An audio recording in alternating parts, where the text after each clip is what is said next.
Okay, 1, 2, 1, 2. Welcome, everybody. Thank you for being here. For those of you that are in the room, feel free to take a seat. If you are instead from home watching us, feel free to volume up your PC or smartphone you're using. And well, again, thank you, greetings for being here at the Beyonders Live Demo Day, which is the concluding event, the concluding occasion to a 4 years long EU-funded project that started back in 2022. So, well, you know, first of all, who am I? I'm Davide Valenti. I'm the Communication and Outreach Officer at Icons, which is one of the many proud partners of the Beyonders Consortium. And I will essentially guide you today as a moderator of today's special occasion, trying to see together with you the twofold nature of today's events. Now, the reason why I say that, you know, the occasion of today has two main reasons to exist, essentially. The first one is to celebrate the long work that we've done so far. 4 years ago in 2022, 21 partners coming from different parts of Europe with different background, company, university, research institution came together with a joint shared vision, which was that of transforming the way in which we build and construct. And doing so through the development of breakthrough technologies capable of, you know, transforming, reshaping the way we build, and more importantly, also the way in which we, you know, offer safety measure for the workers living, working in the construction environment. So, as I said, today is an occasion for us to celebrate, but it's not just about, you know, self-celebration. Instead, we would like it to be an occasion for the people that are physically here as well as online to get something out of it. It's an occasion of exchange of knowledge, an occasion for you to have a sort of hands-on experience on the, you know, the many results we managed to achieve so far. So this is also the reason why, for example, we set up a series of sort of technological corner in which you might be able to engage and see the technology that we developed. We have the exoskeleton from the people of IIT. We have the monitoring system from STAM. We have a drone from CATEC. And we have the various experts that developed them being here for you, again, that are in this room or online to ask questions. If you have any, you know, curiosity out of the things that we will present today, today is the right occasion. Today should be a moment of, in a certain sense, networking for the whole of you. And obviously, for all those technology that we were not able to bring on stage or here, not physically, for obvious logistical reason, like a big wheel loader cannot be bring in a, you know, in a closed space.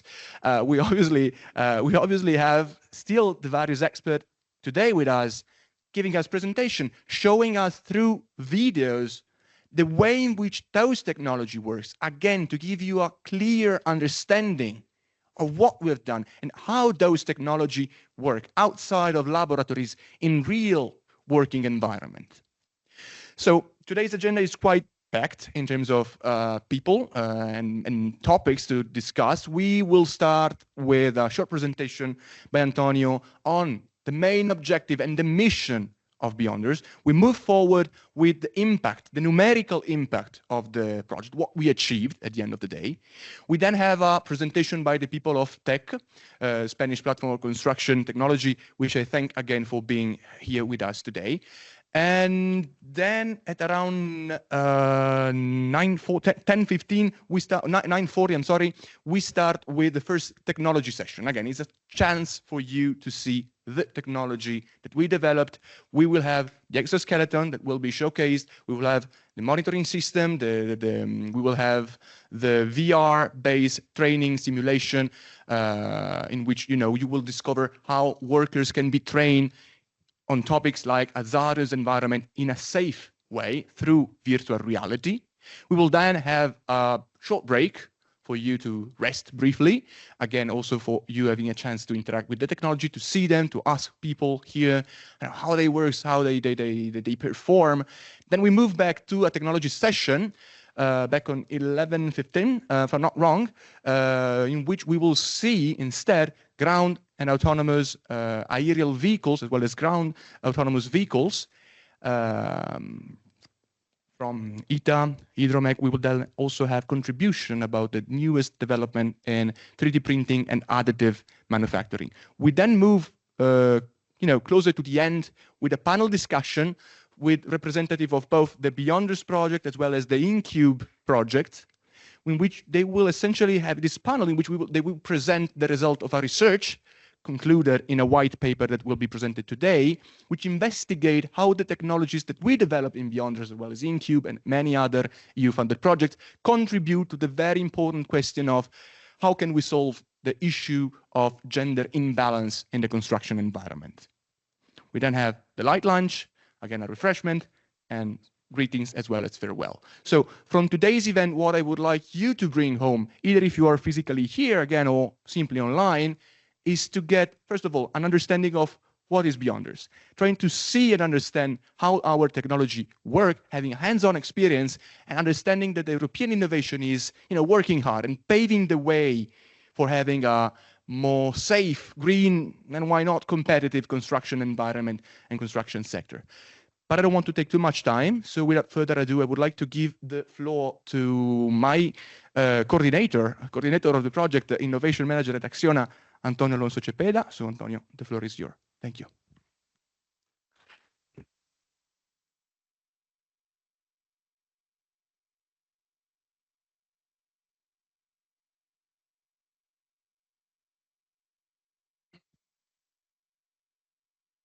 Hello, good morning. Well, as you know, my name is Antonio Alonso. I'm the project coordinator from BEEYONDERS. And first of all, I would like to thank to Icons for preparing this event, because it has been very difficult to prepare all this management, all this staff, all the rooms, and especially to Davide that has talk here, has done an absolutely perfect work. So thank you, Davide, for your work and implication for preparing this. So thank you. Please clap your hands. Thank you, David. Okay. Well, we are starting with the project mission and objectives of the project. As you know, this is a brief index, but as you know, this project started because in Europe we have a lot of problems that we are facing and started facing 4 years ago, and today are the same problems: labor shortage, lack of digital skills, motivation, issues linked to gender, CO2 emissions, to achieve greater resource efficiency and reduce of CO2. Well, a lot of problems. Young people don't want to work in construction, and these problems have to be faced in some way. So in Beyonders, we started trying to think how to help how to face these problems. We started thinking in technologies. We started with autonomous machinery. We thought in 3D printing in mortars and concrete. We thought in wearables, in how to measure fatigue in workers, how to help workers with exoskeletons, how to measure all the data that is produced in works, for example, with digital twins, and how to collaborate with robots all together. So the 4 pillars that we thought in Beyonders was to think in efficiency of processes, to think in safety for workers. Gender issues are very important because, as you know, it's very difficult to find women in construction. It has been very difficult to find this kind of data for the white paper that we will see later. And to have a workforce well-being and to achieve that Europe has some kind of sovereignty in technology. You know that the numbers, the figures of the project are 21 partners, 9 countries, 4 years. This is the end. This month is the end. 8 million euros, TRL 426. 6 demonstrators, and we have collaborated with Japan. You know that we have had 6 demonstrations. One of these in tunnel with drill and blast procedures. We have included autonomous machinery. I'm not going to show the later videos, the most impressive videos, because these are, well, from the previous presentation, but we have done experiences in tunnel. We have done experiences in roads just to try to reduce CO2 and to improve efficiency in roads using drones, using autonomous wheel loaders. We have worked in maritime environments. We have built in 3D printing elements that are based in caissons, that are big pieces that we use in construction for building decks. We have put our attention in biodiversity, how to make that these infrastructures are able to grow more biodiversity and are more friendly with the environment. We have also collaborated with Japan, with a big company in Japan, Giken, that has a very new technology, pressing piling. And we have developed with them a digital twin that anticipates, that predicts the geology and the geotechnics in advance. So it has been a very, very nice experience.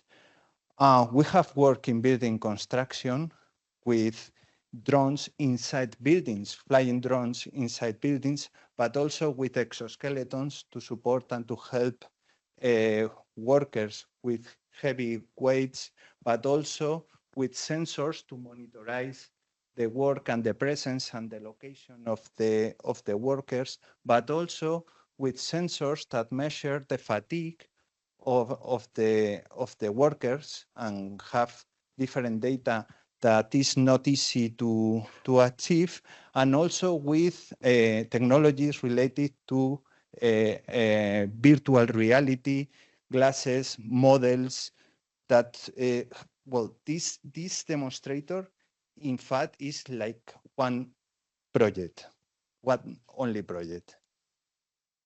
And the last demonstrator has been road maintenance. In road maintenance, we have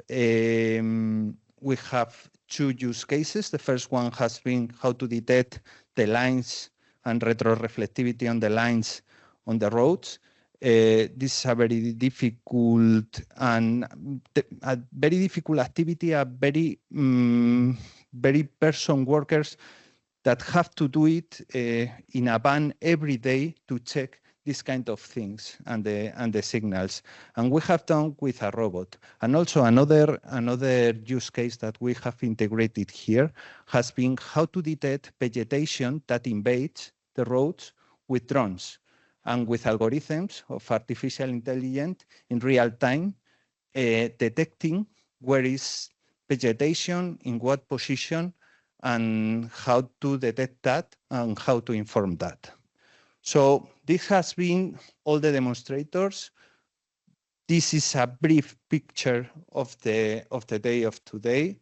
So, well, I would like to say you that, well, Beyonders has been about people and technology working together. I would like to say that Beyonders is about us building a better world with the best teammates we've ever had. And well, I would like to say you that sit back, enjoy the presentations, and let's build the future together. Thank you so much.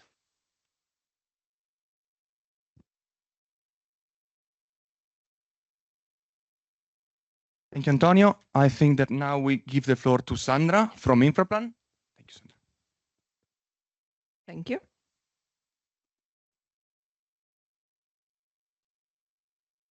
Okay, so my name is Sandra Škarić-Palić. I come from Zagreb, work in Infraplan Consulting, and the work I will be presenting was done by myself and my colleague Daniel Rodic, and also some younger colleagues that are not here with us today, but that's mainly Leon Kučinić. So what we did is we did the impact assessment of the technologies applied on the use cases. This is the involvement of partners and the major contribution. Basically, all partners in the project were involved in this use case because the technology providers gave the technology that was applied then on the use cases. So the use case owners were also involved, and we as the lead of the task. So the framework is basically summed up in this slide. First, we did the theoretical context and preliminary analysis of the use cases. Here we went into each use case to detect what is the state of the art, how the things are currently done, and then how the Beyonders breakthrough technologies can be applied on these use cases. Then the specifics of each use case and the technology's application, the life cycle phases that we will be analyzing in our assessment, which were different for each use case, and then the objective per use case and the applied technologies, which was already done in the proposal phase. So we just basically continued the work set already in the proposal phase.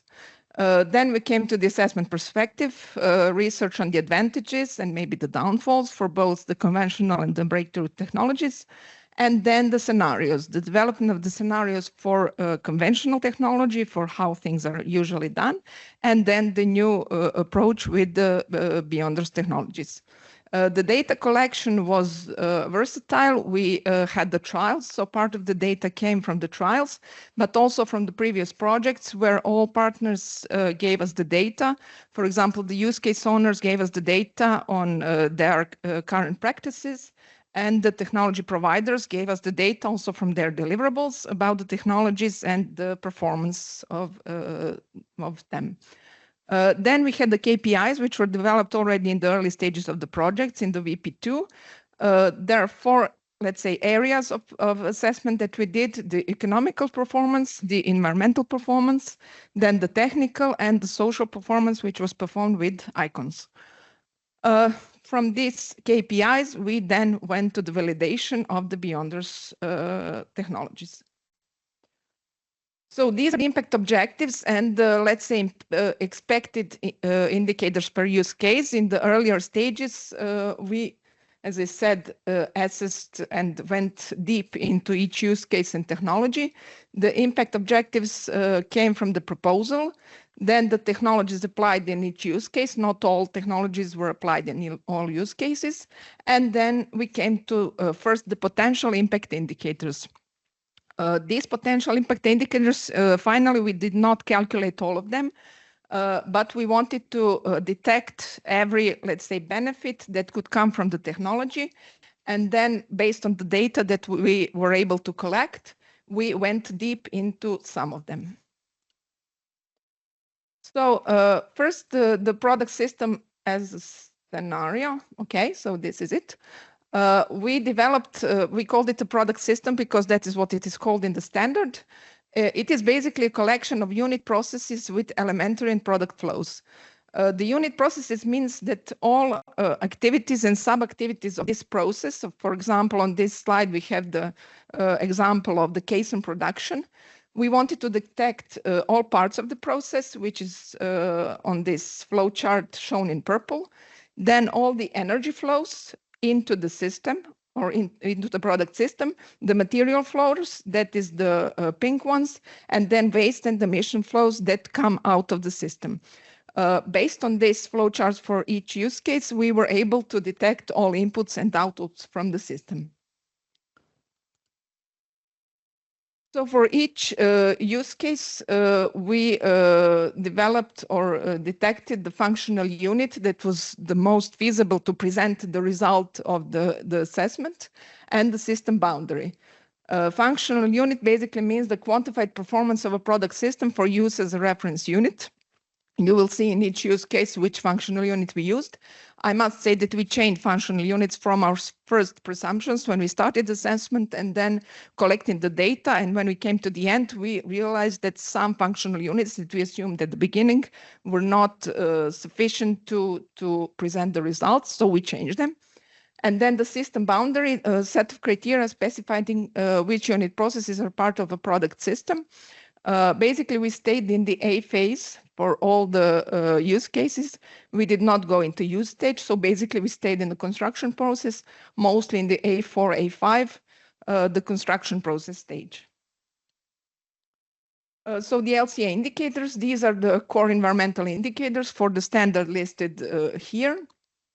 We use this for all use cases except for the building, for which we stayed on the process analysis and process optimization.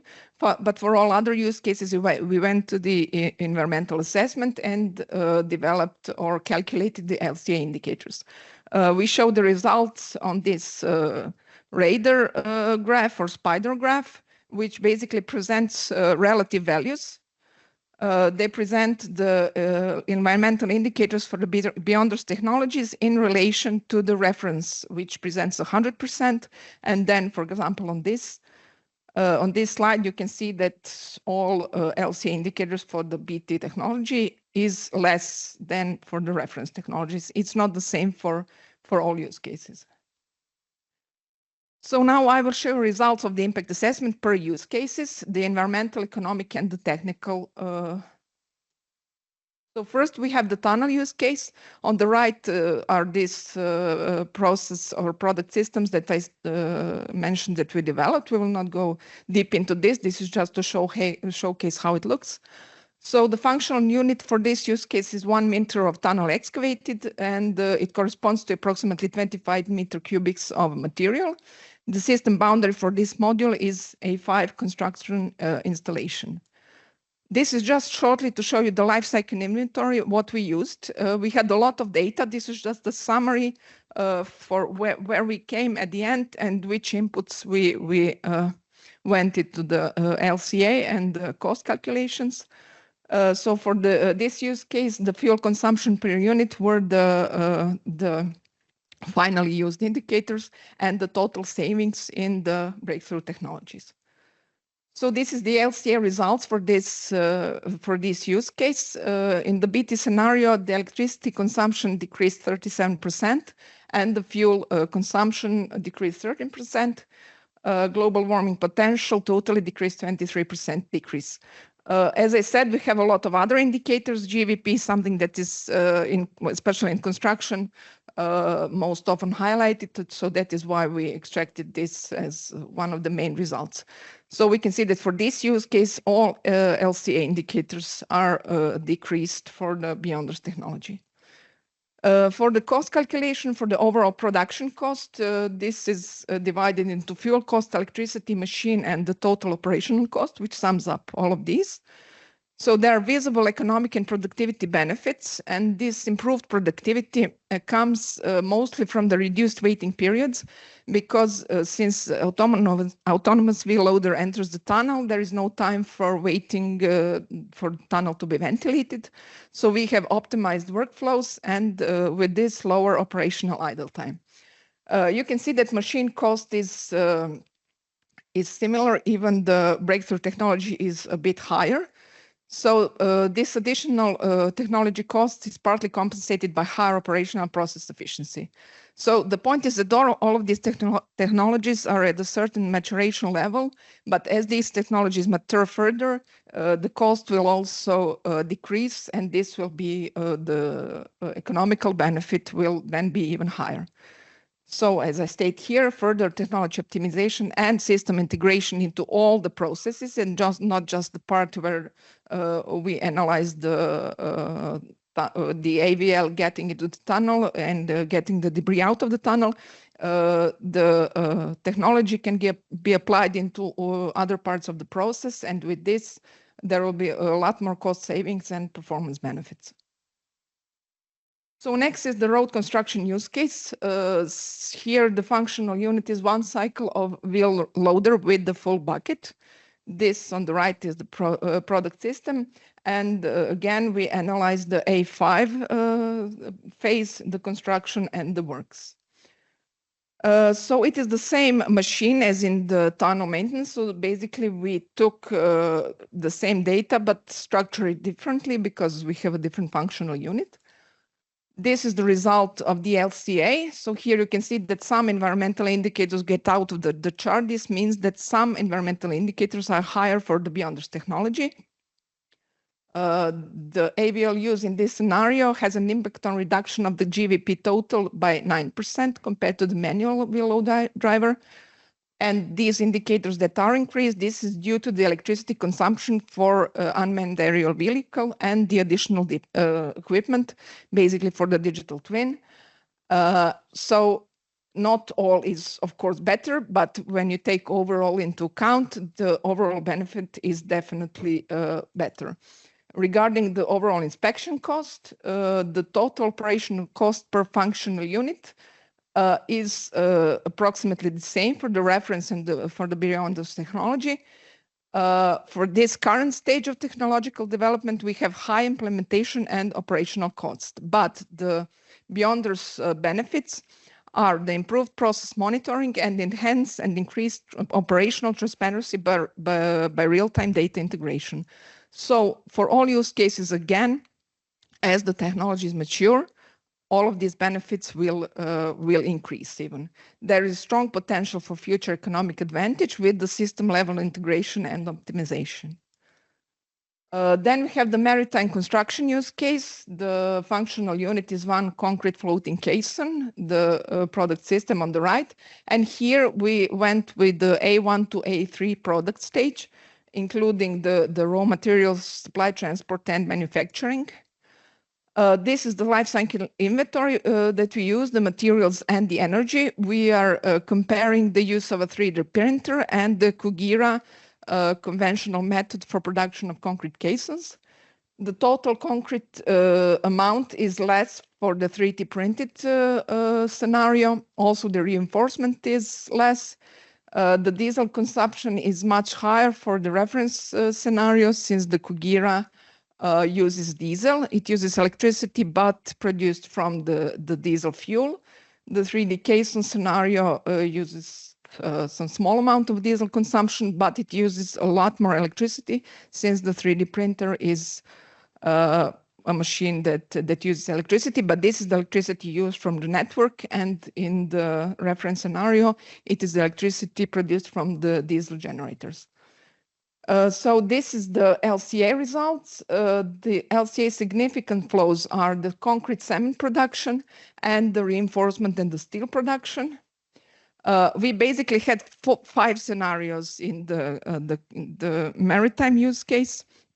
Since we have the reference scenario, then we have the scenario with one 3D printer printing the caisson without any reinforcement. Here we wanted to increase the productivity and decrease the duration of production of one caisson. Then we analyzed scenarios with 2 printers parallel printing. And then finally, when the numerical modeling was finished, it was concluded that the caisson needs some minimum amount of reinforcement, 2 tons of reinforcement. And then we also had 2 scenarios with 1 and with 2 3D printers. So the additional reinforcement in 3D caisson, the 2 tons, does not change significantly the environmental impact. And the GVP total for the 3D product system is 54% lower compared to the reference scenario. So this is a very good environmental benefit, and this comes mostly from the lesser amount of concrete for the 3D printed solution. This is the production duration and cost. As I said, we had 5 scenarios. So here you can see the benefits. Everything is better. So average production duration per caisson is when we use 2D printers, then it's less than reference scenario. If we use 1 printer, then it takes longer. But even if we use 2D printers in parallel, the cost doesn't increase. So on the right diagram, you can see the reference scenario is much higher for all of the 5 scenarios. And even if 2 printers, the cost doesn't increase a lot. It doesn't decrease at all. So then we have the Japanese maritime use case. The functional unit is 100 meters length of quay wall, and the system boundary for this use case is A1 to A3 and A4 to A5. So this is the life cycle inventory. This is what we used. We had fabrication of tubular steel piles. We have transport of piles, which the unit we use here is ton per kilometers. We have diesel for installation. And then we come from this inventory, we come directly to the total savings. And with this savings, then we calculate the LCA and the LCC analysis. So the steel fabrication process is the main source of GHG emissions in both scenarios. And the reduction of the GHG emissions in pile transport and diesel for installations is 38%. The total reduction of GVP in the BEEYONDERS scenario comes to 23%. So you can see that all indicators here show decrease in comparison to the reference scenario. So for the production duration and cost, the BEEYONDERS scenario achieved approximately 20% lower life cycle cost. When I say life cycle, I mean the phases that we calculated, the A phase. The main savings come from the reduced steel use and the optimized geotechnical design. Steel fabrication cost decreased by approximately 22%. We have lower transport and fuel demand. And the pressing technology improves installation efficiency and energy performance. There is, on the other hand, higher equipment rental cost, and it increases operational expenses, but the overall savings remain positive because the material reduction counterweights the higher equipment cost. So, and another major benefit of this technology that it significantly reduces construction noise and ground vibrations compared to the conventional technology using the impact and vibratory hammers. So for the urban areas, this technology, together with this lower noise and vibration, also we have the lower operational cost. So the overall disturbance in this area is lesser significantly. Then we have the building use case. This functional unit is one medium-sized apartment. Here we stayed on the process optimization phase and how the quality assurance and the continuous updating of the point cloud and the BIM model enables better and quicker quality assurance and detection of some deviations, how this influences the overall productivity. Here we are on the AFA phase. So these are the, for example, for the finishing works for one apartment, all the, let's say, sub-activities and how it interacts with the QA inspection and what it does for the overall result of the productivity and the duration of the works. The most significant contribution of the BEEYONDERS technology here lies in enabling faster feedback loops through real-time monitoring, which enables improved coordination between activities. The workers does not need to wait half a day for the QA manager to come to detect, to report, and to show what needs to be fixed. But rather, the deviations are early detected and then sooner repaired. So the overall process is speed up by 25% or even more. And then finally, we have the road maintenance use case. Here, the functional unit is 1 kilometer of road inspected. Here we are on the A5 phase. Here, we analyzed, let's say, 3 activities. The inspection of horizontal signage, the inspection of vertical signage, and the obstacle detection and removal of these obstacles. So this is the life cycle inventory. And for the LCA, we also analyzed if different types of vehicles are used for these inspections, if only diesel vehicles are used, hybrid petrol combination, diesel and electrical vehicles, and hybrid petrol and electrical vehicles. So with this, we come to the BEEYONDERS scenario, and these are the numbers that we then went into calculations. So this is the LCA result for 4 different engine types and the reference scenario. So electric vehicles are used for road inspection in the BEEYONDERS scenario.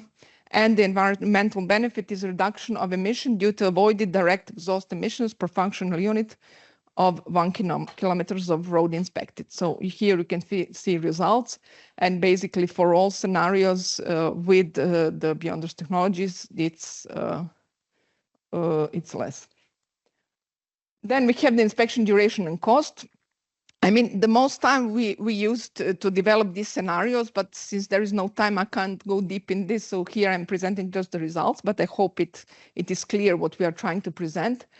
Here on the left, you can see cost per 1 kilometer of roads inspected for different types of inspection and intervention. Here we have the horizontal and vertical signing inspection made together. You see that the BEEYONDERS scenario is decreased, and for the obstacle detection and removal, it's the same. Also, we try to see what is with the duration of the obstacle detection, and we achieved with the BEEYONDERS technology also much better productivity. So as I state here, clear benefits at the level of individual inspection processes, and there is a potential for the further enhancement of results with the combination with the broader organizational integration and the parallel use of high quality inspection data across multiple operational functions. So the technologies can be used also at the same time, for example, a drone for damage detection on the construction, for example, on the road, and for traffic signage, and for the vegetation. So you have a collection of data that you can use then for all other purposes, and then further enhance the result. So here's the conclusion of the whole impact assessment. It is definitely proven that the BEEYONDERS technologies improved safety, operational efficiency, sustainability, and the worker well-being through these autonomous systems and digital twins. The integration of technology reduced fuel use and the material demand, as well the emissions and the idle time, while improving workflow coordination and decision-making. The environmental and the economic benefits are everywhere strongly interconnected in all use cases. Of course, the technology adoption introduces some trade-offs. You can't say that this is perfect and this is better in all aspects. It is not, but you can make it, and as I said, take it to the system level and integrate it in all parts of the system, and then you can have really, really high benefits. Basically, what is the problem now, that the cost of the equipment is of course higher because it is still novel technology and the TRL is 6. So further optimization and interoperability and automation are expected to significantly enhance future performance. Worker acceptance, as ICONS concluded, was generally positive, particularly for technologies improving safety and reducing physical workflow. Overall, the results confirm strong potential for safer and more resource efficient and sustainable construction practices. So, thank you. Thank you, Sandra. Thank you, Sandra, for your contribution. I think we will now give the floor to Inigo Lacunza, project manager at the Spanish Construction Technology Platform. Thank you. Thank you. Morning, everyone. How are you? Really nice to be here. First of all, I would like to thank Antonio and Davide for inviting me here today to speak, because we are not part of the consortium, but some of our members are part of the consortium indeed. Acciona, ITA, Tecnalia, and Catec, they are all members of our platform, so it's really pleasant to be here with all of you, sharing a little bit of information today. They really got me when they told me that we're going to have some nice red wine, some nice red Spanish wine, and some nice food, so that sounds fantastic. So very quick, I'm not gonna steal from you a lot of minutes. I just want to speak about who we are, my organization, the innovation in construction, like key figures here in Spain, but we can, transport that to all around Europe, and afterwards speak about how Beyonders can actually face or tackle all these problems. So first of all, who we are, PTEC, the Spanish construction ecosystem. We are the Spanish technological construction platform. Basically, our job and what we do actually is try to foster innovation through many different ways. We are more than 160 members right now, spread all around Spain. Actually, we are the biggest platform in terms of construction platforms in Europe. We are the biggest, so we are proud of that, but we want more, of course. We want to increase and to improve all our activities. Basically, we focus on, as I said before, foster and try to catalyze innovation in the sector, which is complicated, as you know. How we do this? Through different working groups. We have more than 18 working groups, from robotics to AI, to innovative materials, circular economy, like many different themes that are, care of our members. We also train, we'll do a lot of training courses, webinars, a lot of events. Also, we serve as a bridge in between the Spanish government and the construction sector. We are a non-for-profit organization, so our main goal, as I said before, is just try to improve the technological base of our companies. In between our members, we have some of the biggest research centers here in Spain, as I said, ITA, Tecnalia, for example, a lot of universities, a lot of big companies such as Acciona and other important Spanish big companies. We have small, medium enterprises, so we are really diverse, and I think we show the reality of our sector quite well indeed. Yes, as I said before, we work in these 4 verticals: knowledge, strategy, networking, and of course, research and development projects.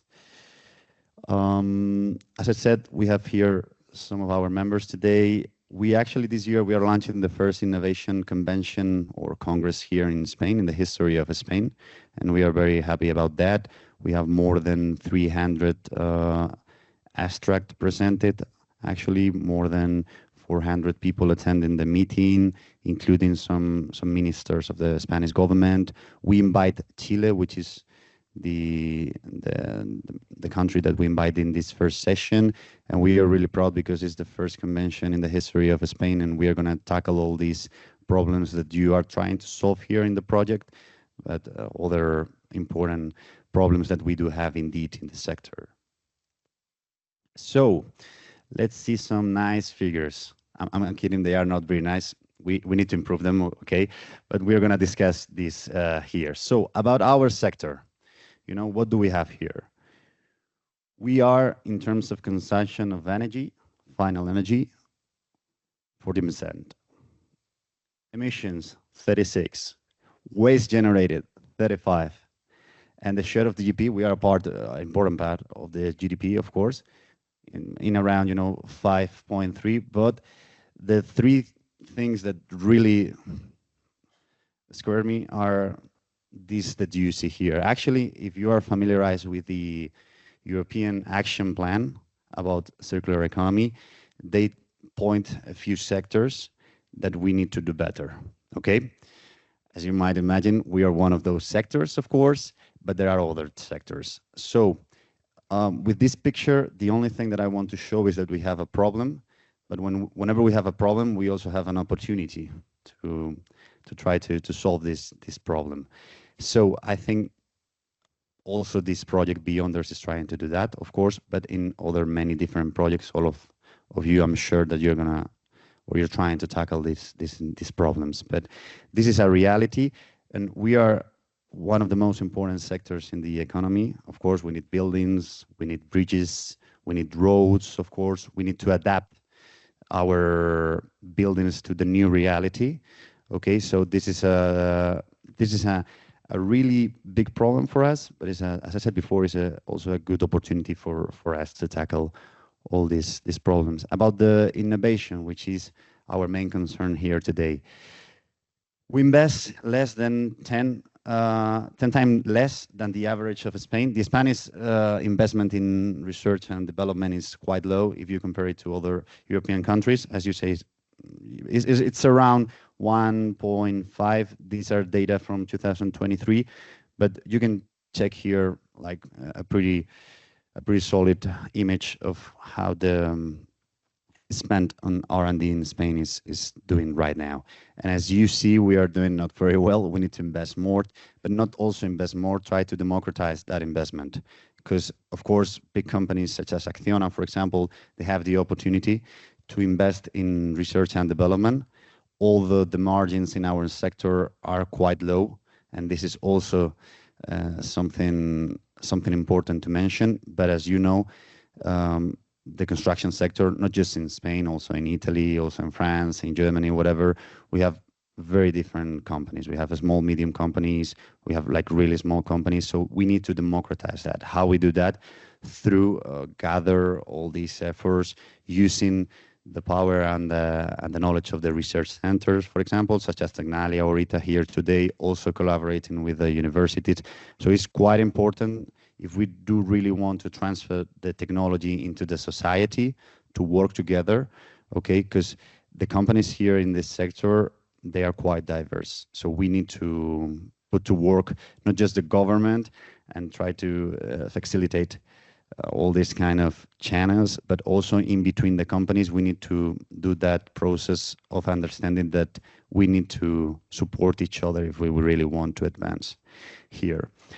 So about the main tendencies, material technologies that we are nowadays working quite a lot in the platform and also in the sector, construction 4.0, integrated digitalization, as you mentioned here in this project. One of the 3 problems that BEEYONDERS is trying to tackle is basically the low digital skills that we have currently in the sector. The other 2 are, of course, the aging of the working force, and also the fact that we are not a very attractive sector for young people or young talent, and this is also something important to face.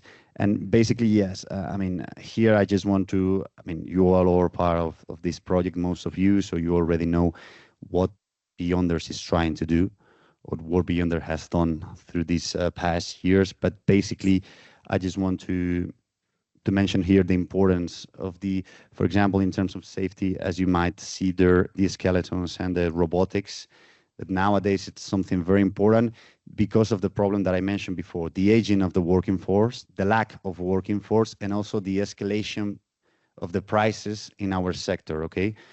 So, for example, some of the most of the most hot tendencies now in Spain, but I believe also all around Europe, it's industrialization, or try to build more industrialized buildings all around using, or for this process, of course, robotics, skeletons also, improving the safetiness of the working place, and also trying to make more easy for our working force all these things. Also about, of course, the importance of the digital twins and the additive manufacturing, 3D printing, as I said. So I think the most important thing about BEEYONDERS, and something that we can use in order to show not just the European Commission and you know, the project staff, that this project is a reality. We are talking about mature technology. We are talking about things that we can implement in reality. This is not something that we are dealing in, you know, at college or in a research center. This is something that we are already doing, as Antonio, for example, mentioned before, and show all the figures and all the things that you have been developed. I think it's important to show that this project tackles the most important problems right now in Europe, and try to take this new technology and the developments that you did through these past years and take that to the next level in order to transfer these to the society. And just 3 ideas to take away, and I'm done, I promise. Construction is too important, like in innovation. Okay, we are important in terms of GDP, but we are important in terms of what people need all around. I mean, people need buildings, people need roads, people need bridges. We need infrastructure. I mean, that's a fact. No one can discuss that. But we need to adapt to this new reality that we mentioned before. The maturity of this technology is now real. We are not talking about when we, you know, I don't know, 20 years ago when we talk about robotics and all that, it sounds like a comic, you know, a comic book, but not right now. We are implementing and we are actually using quite advanced technology. Okay, so it's important to take note of that and to take pride of that. And also, and of course, BEEYONDERS is a tangible example of all this. It's an example of that we can adapt this. Of course, as I said before, the ecosystem is quite diverse. A small company is not the same as a big company, but we also have this opportunity to adapt to this new context, all the technology that we are developing. And well, that was all for my side. That's all I want to share with you guys. You have a lot of things more important and more interesting to share with us today. So thank you very much, everybody. And thank you very much, of course, Davide and Antonio for inviting me. Thank you. Thank you, Inigo. Thank you, Inigo, for your presentation. I think we are now moving forward with, thank you, Inigo, with the first technology session. Technology as a second skin. We will have three presenters. We will have people from IIT, people from STAM, people from DTU, giving us an idea of how technology can interact directly with, you know, our own body, our own mind at the end of the day to make our work in the working environment safer. So I will give the floor to Christian from IIT. Thank you, Christian.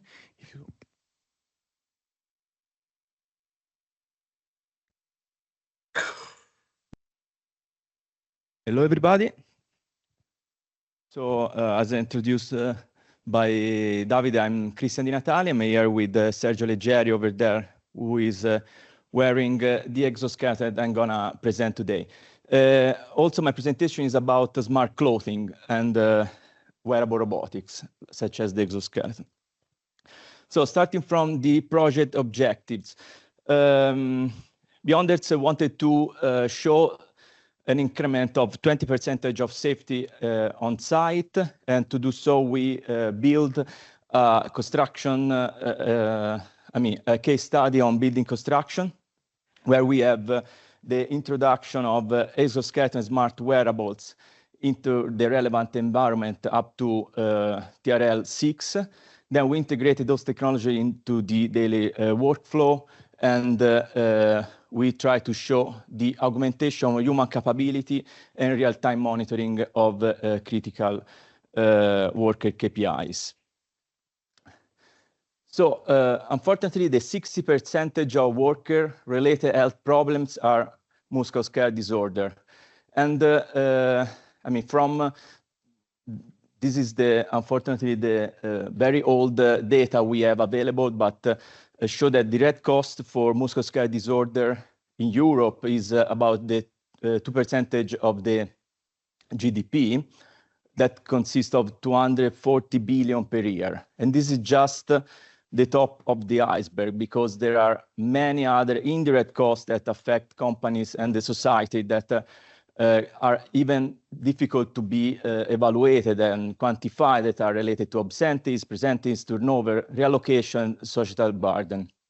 As you can see, musculoskeletal disorder affect the whole body, depending by the activity that the worker perform every day. And there are many activities where we analyze also together with FIRA, our partner in BEEYONDERS, that generate musculoskeletal disorder. We have a complex task, we have handling of heavy material, also the risk is further heavier due to the poor gripping of several objects that has to handle every day.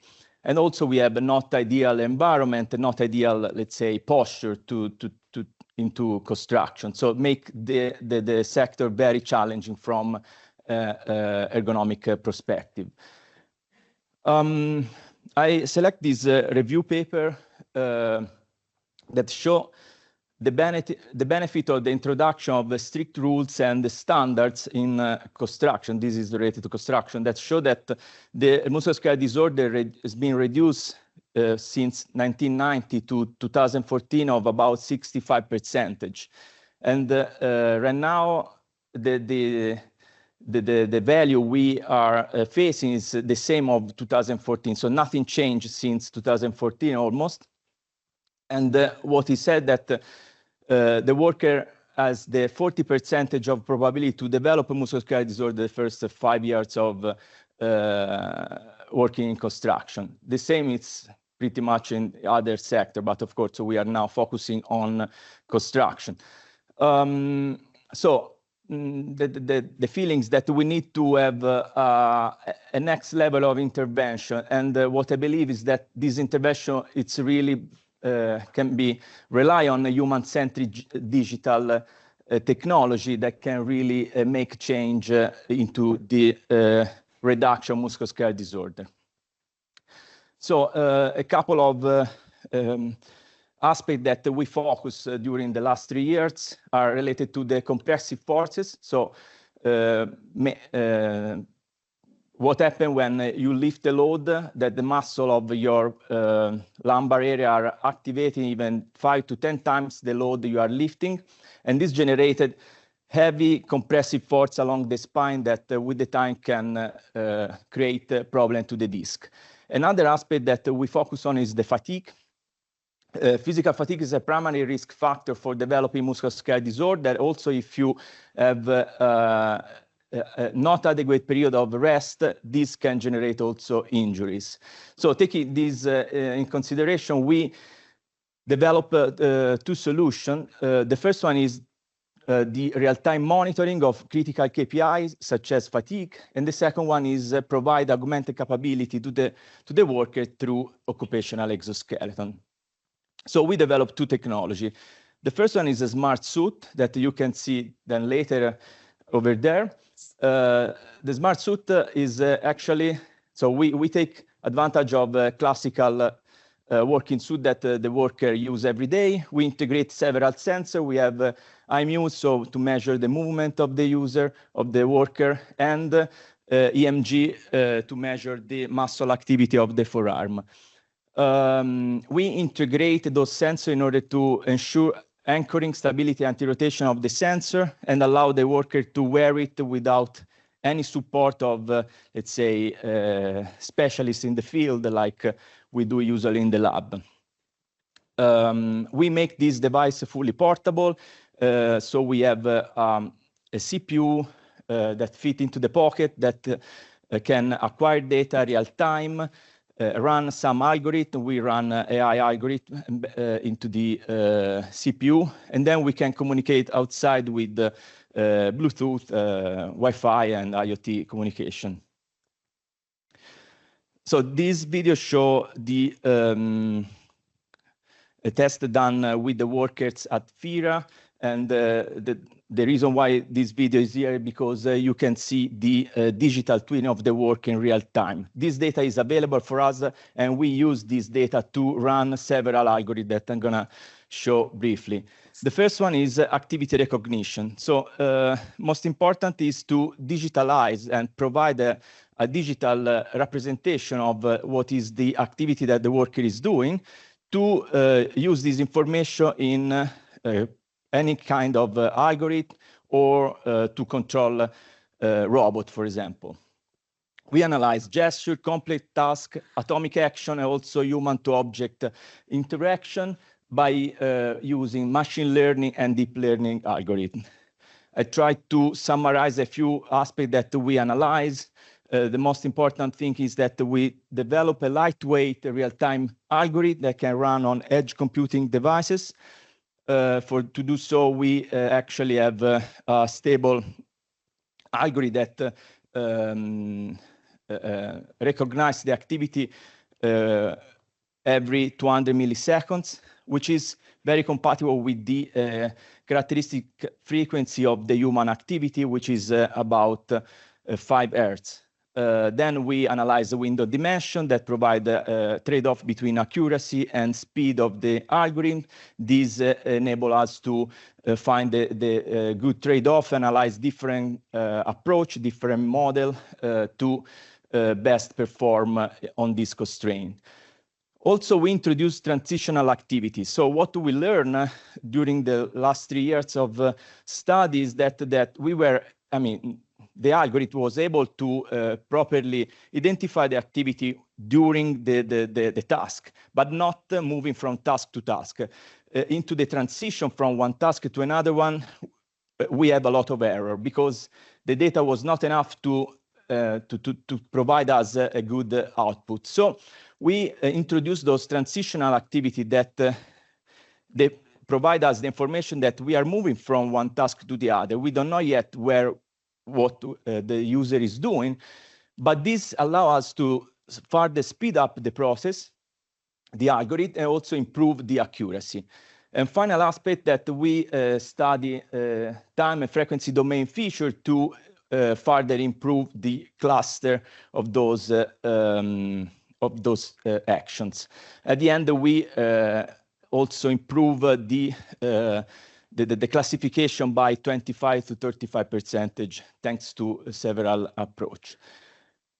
So lift and load estimation. So what we wanted to understand was also, so the very typical activity is to, let's say, interact with object. And particularly, you can figure the reason why we need to know how much weight is lifting the worker for many reasons. One is for improve the control of an exoskeleton, for example, but also to evaluate the ergonomic risk in real time. We're gonna see this later.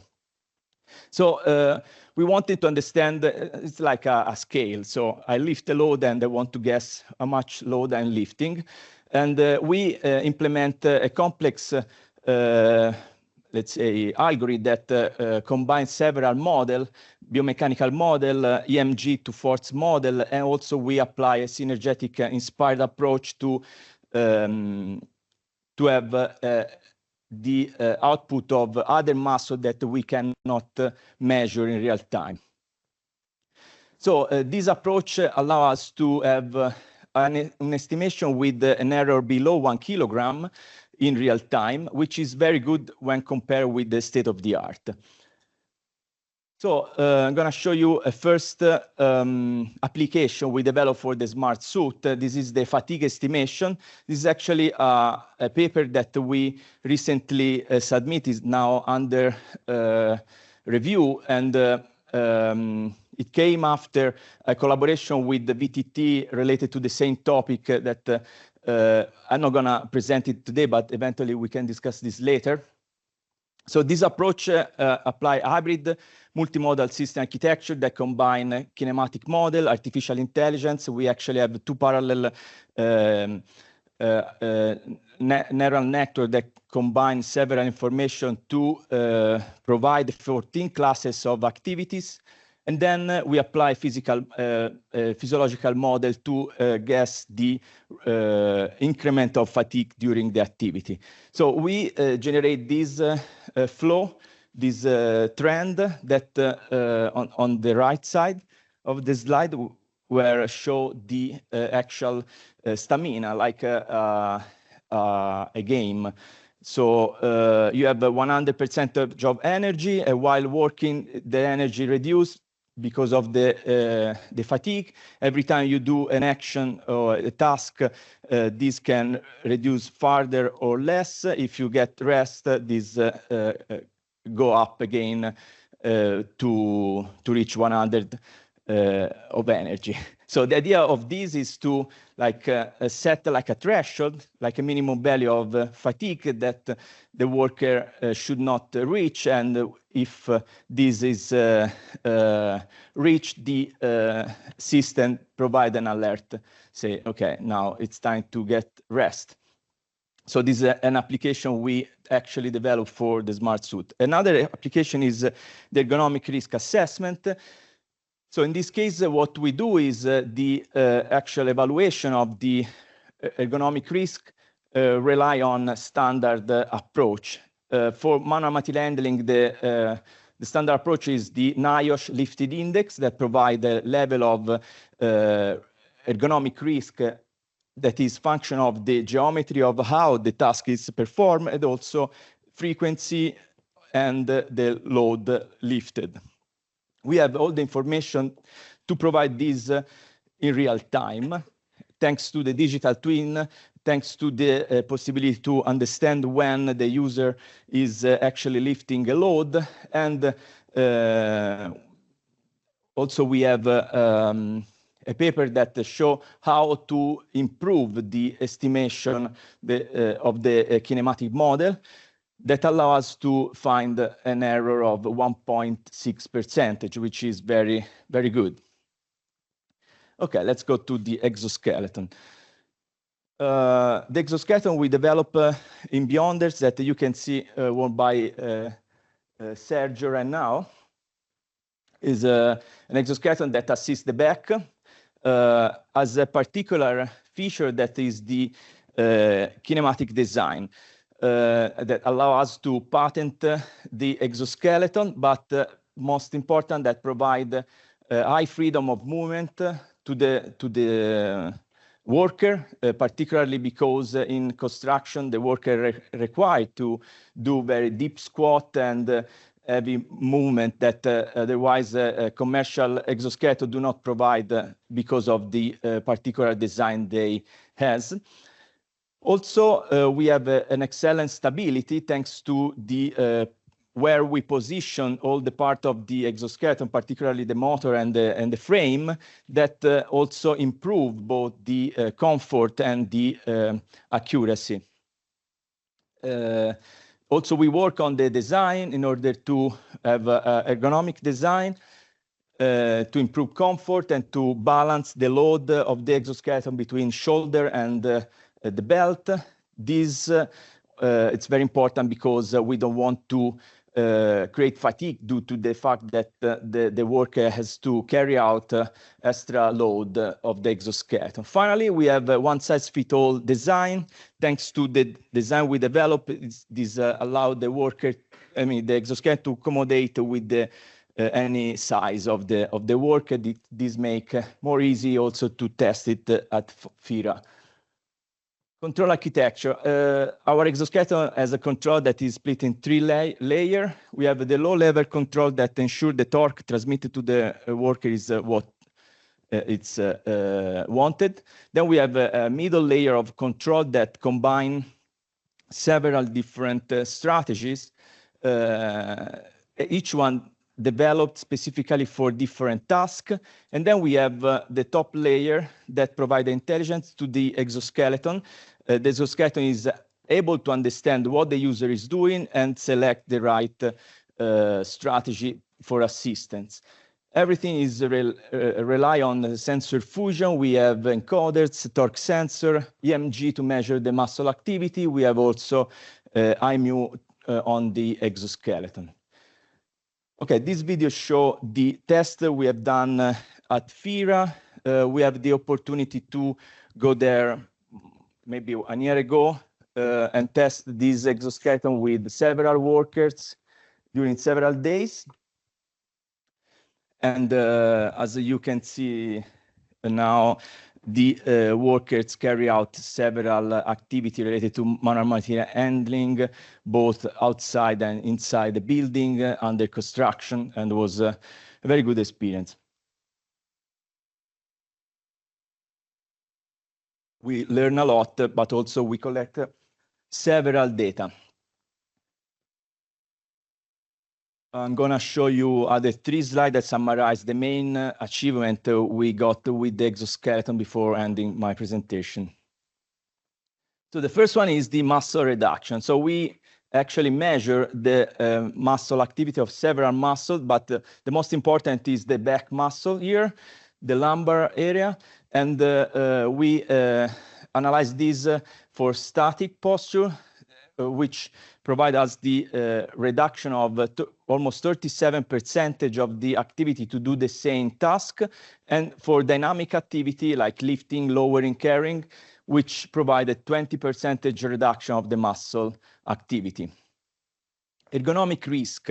We also evaluated the impact of an exoskeleton in the ergonomic risk. This is an open topic because there is no standard to show how to measure this. We introduced several years ago an approach that we call it equivalent weight that pretty much does what the animation show. So when you lift the load, it's considered that you are lifting 10 kilograms, thanks to the fact that your muscle, the actuation is reduced, it seems that you are not lifting 10 kilograms anymore, but you are lifting, I don't know, 8 kilograms. So this impacts strongly into the ergonomic risk. And also we combine in this study, in this paper that we recently have accepted, we combine the geometrical approach of how with the exoskeleton you perform the lifting through the kinetic system, to measure the geometry and show that the overall reduction of the ergonomic risk is about 34% in average, considering 15 subjects, which is very good aspect, because if you think that high risk can be reduced to low or very low, means that the probability to have musculoskeletal disorder in 5 years reduced from high probability to low probability. So this is very important. And the final is fatigue reduction. So we estimate that we have a 20% reduction in fatigue if you are carrying 20 kilograms. So in summary, I show you 2 applications for the smart clothing. One is the fatigue estimation real time that rely on AI algorithm. And the second one is the ergonomic risk assessment, also in real time. The exoskeleton provide augmented performance for manual material handling and show that can reduce the muscle activity, the ergonomic risk, and the fatigue. So if you want, you can test the exoskeleton. Sergio will let you test later on. You can see and check out our technology if you want. Let me thank my team who participate to the development of this technology, also the assessment and the results. Thank you very much. Thank you very much, Christian, for your presentation. Thank you very much. I would like to invite on the stage Davide Fusco, computer engineer at STAM, who will give us a presentation about SWAT suit and real-time monitoring devices. Thank you. Hello, everyone. And first of all, I would like to introduce a little bit what I'm going to talk about. My name, as Davide already said, is Davide Fusco. I'm a computer engineer at STAM, which is an engineering company which, among its expertise, has also IoT and mechatronics. This presentation will be focused on a scanner that is used to monitor the workers inside apartments. But before, I would like to also talk a little bit about all the technologies that we developed in the project. And basically, our focus was to improve safety of workers on site while they are working. And to do that, we developed a lot of technologies, a lot of prototypes that you can see on these slides. And basically, we developed 3 environmental monitoring stations, 2 wearable safety device, 2 indoor localization scanners, and one software to do agent-based simulation for trajectory optimization. And all these prototypes were first, let's say, developed in our laboratory and then tested on the field in 2 different occasions. Once we were at the Firan construction site in Helsinki, and the other we were in L'Aquila in Italy at the Gran Sasso Nord parking area.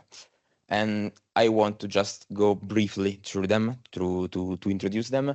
The environmental stations are a device that is meant to be fixed in a fixed position. So you put it in a fixed position and it starts to gather environmental parameters such as particulate matters and gas. And inside of that, there is a microcontroller that manages all of the logic, and also a GSM module so that all the data that is collected can also be shared. For example, in this case, it was an MQTT protocol. Instead, there we have the wearable device for the worker safety.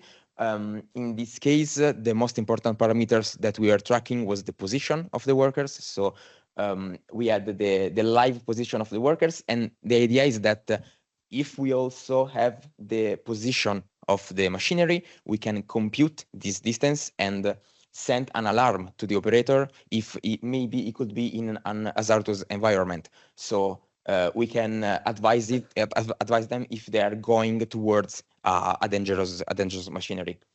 But these positions were also used in the simulation that I was mentioning before. And the idea of the simulation was to compute which is the optimal trajectory for the machinery on the site to do in order to optimize, of course, the worker safety, but also taking into account which is the optimal path, the shortest path to go to the destination. And finally, we have the main character of today, which is the scanner that, as you can see, is meant to be installed on a door. And I'll just go into more details on it in the next slides. So let's say that the development of these technologies started with FIRA, with of course gathering all the requirements that they had. And basically what they asked us was to develop a system that was able to, let's say, analyze and monitor the workers' movement during their shift. So the workers are assigned a shift. They are meant to be inside some apartments at a determined time. And they wanted to have a system that was able to recognize it and to monitor this. And they also had other requirements, like, for example, the battery, because, of course, the uptime needed to be as much as possible, but it also needed to be compact because they are working with in building construction. They had a lot of apartments, so they needed a system that was easy to carry on and replace and place in other apartments once the work were done.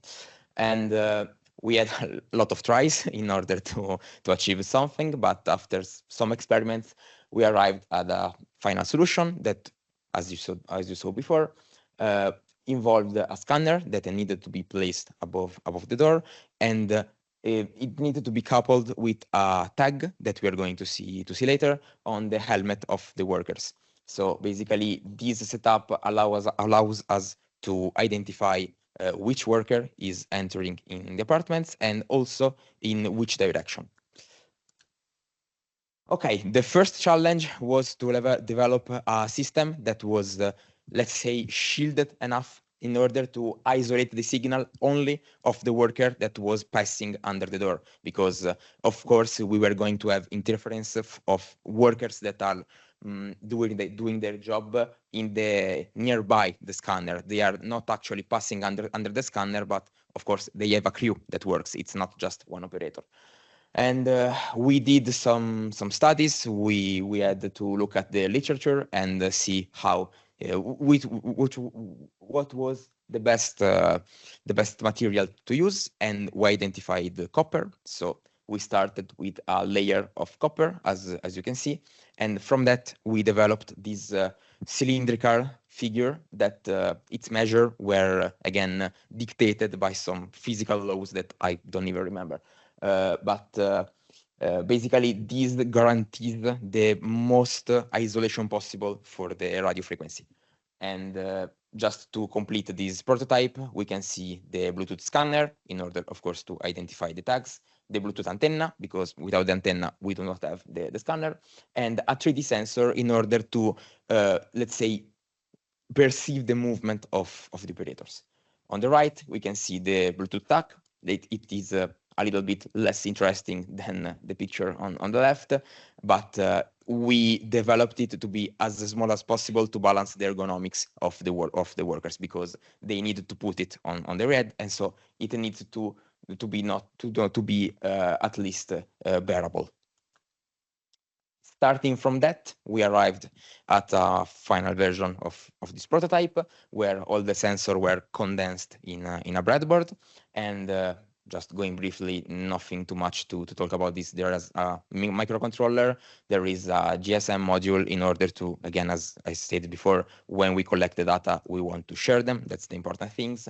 And the other boring things are some voltage converter and some I2C interface to link to the 3D sensor. This is the final look of the scanner.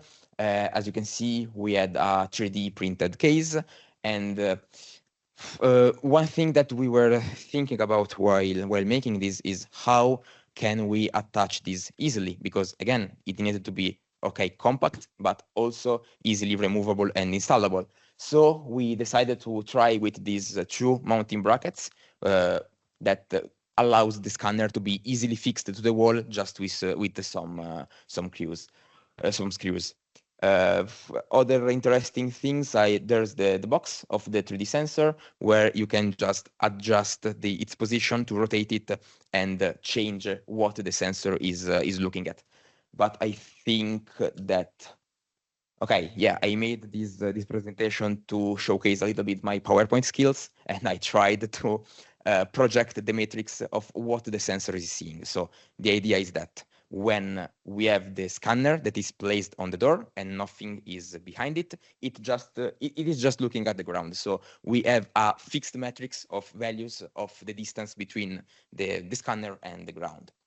The thing is that when an operator is approaching the door, of course, these values will change because the sensor is no longer seeing the ground, but is seeing the head of the operator. So this drop, with this drop of distance, of measurement, we can trigger the Bluetooth scan. So very easily, all fixed. We have all fixed. The operator passes, the value drops down a threshold, and when this threshold is again dropped, the scan starts. And as we're going to see later, the fact that we have these distances in this detail allows us also to detect, to infer if the movement is like if the operator is entering or exiting from the apartment. And all the tags are linked to an identifier of the operator, so we are able to detect which operator is passing through the door, enabling a live mapping of the situation. Here, I tried to depict a simplified example of what's happening. So let's say, for example, that an operator is, I don't know, entering the apartment. What is it going to do? This again is simplified. Like, for example, we assume that the operator is going straight and the values are changing one at a time. Of course, it's not like that, but it's just to have an idea of what's happening. A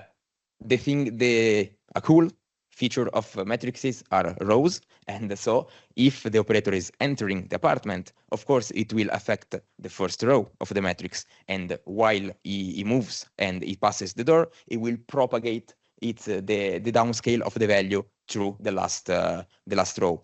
Of course, if it does the exact movement on the back, like exiting the apartment, it will be exactly reversed. So first, it will trigger the last rows and propagate the movement until the first. So thank you to this quite simple logic, we are able to detect, as I said before, which operator is passing and if it is entering or exiting the door. And the fact that we are able to detect the movement is important because it is what actually enables to having a live map of where the operator are. Because if we just know which operator is in which apartment, it's not really enough to link it with their shift, because they need to be entering at some time and exiting at the other. And here I tried to give an example instead of not the movement of the operator, but the identification of the single operator that is passing under the scanner. And again, let's say that we are in this example where we have two operators, where one is passing under the scanner and one is doing its job in the nearby of the scanner, which for us was the worst scenario possible, because we needed to have a really strong shielded signal to just have a point of view under the door. And the idea is that, as you can see from the graph, while the operator is passing under the door, it generates this curve. Okay, and of course it has its peak when the operator is exactly under the door and therefore under the scanner. And by analyzing this curve, we can also again infer what's happening, because when the signal is rising, it means that the operator is approaching the door. It again reaches its peak under the scanner, and while leaving the door, it will drop down. Instead, the other line represents the signal detected from the first operator. It's not that the operator is not moving, it's that since it's not exactly under the door, its signal is it's not strong enough to be detected by the door. And so we trigger the scan, we analyze the pattern of the strength of the Bluetooth signal, and we identify which operator is passing under the door. And yeah, as I stated before, this technology was tested on the site at Fira in Helsinki, in their construction site.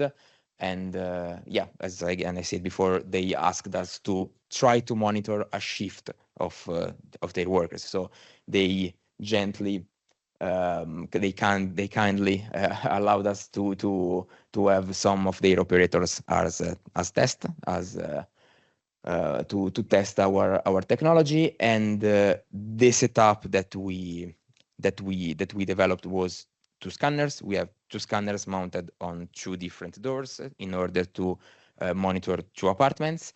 We brought, if I remember correctly, it was 3 tags, but Christina will correct me later if I'm wrong.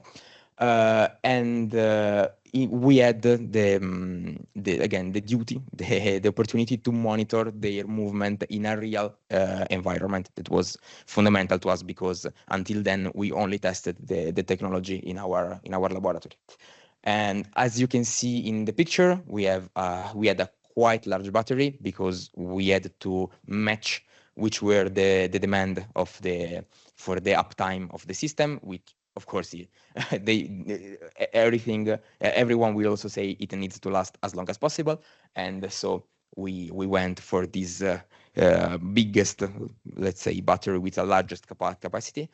And as you can see, there is the tag, we had the scanner, and all the technology are, let's say, coupled with a GSM module in order to, when we collect the data, we are also able to share it, because it means nothing to just detect the operator and what he's doing if we are not able to link it with an interface or everything that needs. And so for that, I wanted to show which is this is boring stuff, an MQTT broker.